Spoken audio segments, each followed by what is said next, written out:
Hey everyone, I'm trying something new today. I've cut each of this week's daily videos down to just the news sections to produce a summary of all the amazing space and astronomy stories we talked about this week.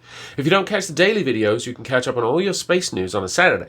Let me know in the comments if you like the idea and you think it's useful, and I'll make it a regular thing.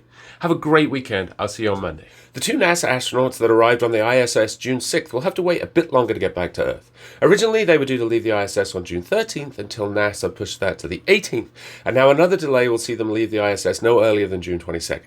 It's not transparently obvious what the cause of the delay is, but it seems that more testing and checks of the Starliner capsule are needed before NASA is happy for the astronauts to begin their return. These tests will apparently include hatch operations and a test firing of the capsule's aft thrusters. A press conference to explain the delays is scheduled for tomorrow. Most people have probably heard of the Great Red Spot on Jupiter, which is a huge vortex with winds as fast as 450 kilometers an hour at its edges.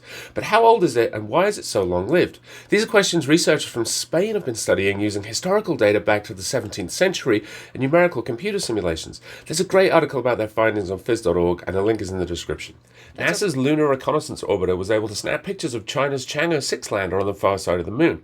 The image on the left below is from March the 3rd, 2022, and on the right is the image from June the 7th, 2024, where you can clearly see the disturbance to the dust on the lunar surface from Chang'e 6's landing mode. The Perseverance rover on Mars has finally reached its next exploration site, an area nicknamed Bright Angel.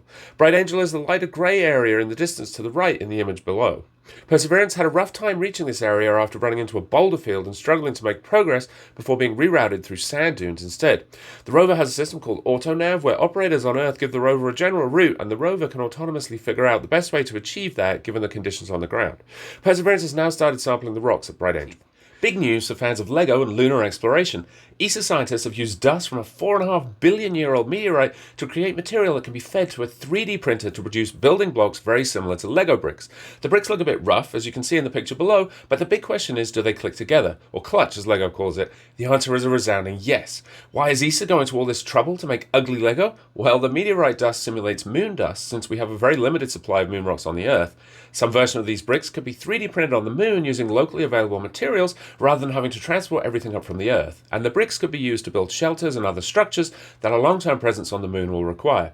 Bricks will be on display at various LEGO stores around the world, and you can get more details at the LEGO website. Scientists using JWST have imaged newly forming stars in the Serpens Nebula and have resolved stellar jets flowing out from the stars. Until now, these objects were just fuzzy blobs, but with the increased resolving power of JWST, scientists have been able to confirm that our theories of stellar birth and evolution are on the right track.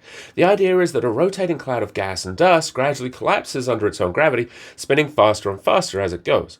At some point, the cloud has to spin slower so that it can continue to collapse into a star, and one idea for how it might do this is that stellar outflows like the one seen in the image at the top left allow the star to shed angular momentum. Astronomers have long thought that stars forming in the same region would spin in the same direction, and finally they have evidence with this spectacular web image showing aligned jets from several newly formed stars. I don't have time to get into all the details in 60 seconds, but there's an awesome explanation over at the Webb Telescope site.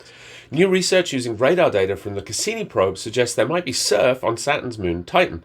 Scientists looked at the shoreline of Titan's huge lakes of methane and ethane and then compared that shoreline to simulations they performed to see which matched best.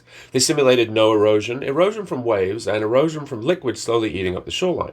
Amazingly, the model with waves matched the Cassini data the best. There's still plenty of debate on whether there are actually waves on the strange lakes of Titan, since clouds block our direct view of the surface, but this is definitely an interesting new development. Below is one of the first images released by the Hubble Space Telescope after it switched to the single gyro mode of operations we talked about last week. Tons of amazing physics going on here, but I'll just let you enjoy the beauty of nature.